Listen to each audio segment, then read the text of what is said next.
அனைவருக்கும் வணக்கம். இன்று நாம் பார்க்க போவது திருப்பாவையின் 13வது பாசுரம்.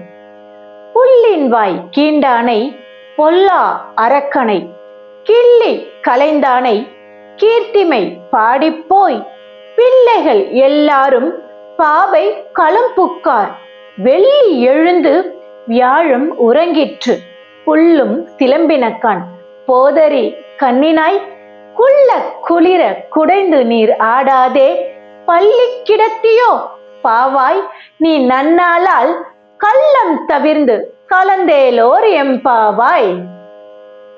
நாம் பொதுவாக எல்லாரிடத்திலும் ஒரே மாதிரியாக பேசிவிட முடியாது.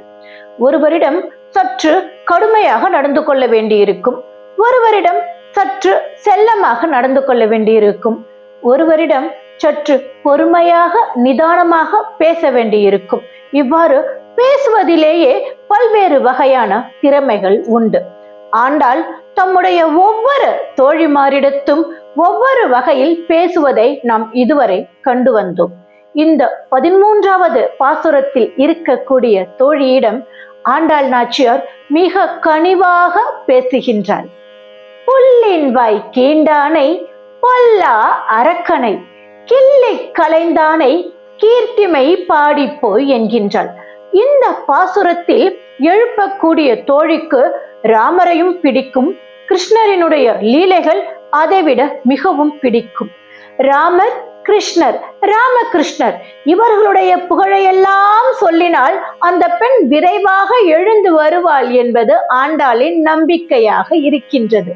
எனவேதான் முதலாவதாக கிருஷ்ணரின் லீலையாக இருக்கக்கூடிய பகாசுரனை வதம் செய்த விதத்தை கூறுகின்றாள்.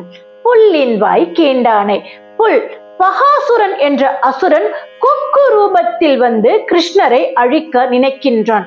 கம்சன், பூதனை, சகடாசுரன், கேசி போன்ற அசுரர்களை அனுப்பிய பிறகு அவர்கள் அனைவரும் மாண்ட பிறகு இந்த பகாசுரன் என்னும் அசுரனை அனுப்புகின்றான். இந்த பகாசுரனுக்கு ஒரு எண்ணம், தன்னுடைய அழகின் வாயிலாக எப்படியாவது கிருஷ்ணரை கொத்தி கொண்டு சென்றுவிட வேண்டும் என்பது எண்ணமாக இருந்தது. இந்த எண்ணம் கிருஷ்ணருக்கு புரிந்துவிட்டது. எனவே அந்த கொக்கினுடைய அழகினை பிளந்து அதன் நாவை இழுத்து வதம் செய்கிறார் கிருஷ்ணர். எனவே தான் இங்கு ஆண்டாள் நாச்சியார் அந்த வதத்தினை புல்லின் வாய் கீண்டானை என்கின்றார். புல்லின் வாய் கீண்டானை பொல்லா அரக்கனை. அவன் சாதாரணப்பட்டவன் கிடையாது, பொல்லாத அரக்கன். இவ்விடத்தில் இந்த பொல்லா அரக்கன் என்பதை பகாசுரன் எனவும் எடுத்துக் கொள்ளலாம். ராம அவதாரத்தின் பொழுது ராவணனை வதம் செய்தார் அல்லவா, அதையும் நாம் எடுத்துக் கொள்ளலாம். புல்லின் வாய் கீண்டானை பொல்லா அரக்கனை கிள்ளி கலைந்தானை கீர்த்திமை பாடிப்போய். இவ்வாறாக பல அவதாரங்களின் மூலமாக பல்வேறு அசுரர்களை வதம் செய்த எம்பெருமானாக இருக்கக்கூடிய கண்ணபிரானின் பெருமைகளை எல்லாம் நாங்கள் பாடிக்கொண்டிருக்கின்றோம். பிள்ளைகள் எல்லாரும் பாவை களம்புக்கார். பரம்பொருளின் பெருமைகளை பாடிய வண்ணம் நாங்கள் பாவை நோன்பு எடுக்கக்கூடிய இடத்திற்கு செல்ல இருக்கின்றோம். ஆனால் பெண்ணே, நீ இன்னும் உறங்கிக் கொண்டிருக்கின்றாயே, விரைவாக எழுந்து வா என்கின்றாள் ஆண்டாள். பிள்ளைகள் எல்லாரும் பாவை களம்புக்கார் வெள்ளி எழுந்து வியாழம் உறங்கிற்று. விடியற்காலை நேரம் வந்து விட்டது. நாம் பிரம்ம முகூர்த்தத்தில் அல்லவா பாவை நோன்பு எடுக்க தொடங்க வேண்டும். வியாழன் என்ற கிரகம் உறங்க சென்று விட்டது. வெள்ளி வெளிச்சத்தை கொடுத்து விட்டதம்மா, விரைவாக எழுந்து வா என்கின்றாள் ஆண்டாள்.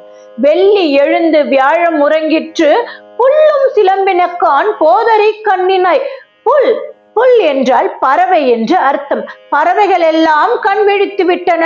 அவை அனைத்துமே புல்லின் தலைவனாக இருக்கக்கூடிய கருடனை சந்திக்க புறப்பட்டு விட்டன. ஆனால் நாம் நம்முடைய தலைவனாக இருக்கக்கூடிய எம்பிரானை சந்திக்க செல்ல வேண்டும் அல்லவா, விரைந்து வா அழகிய கண்களை உடைய பெண்ணே என்கின்றாள் ஆண்டாள். புல்லும் சிலம்பினக்கான் போதரி கண்ணினாய் குள்ள குளிர குளிர்ந்து நீர் ஆடாதே பள்ளி கிடத்தியோ பாவா என்கின்றார்.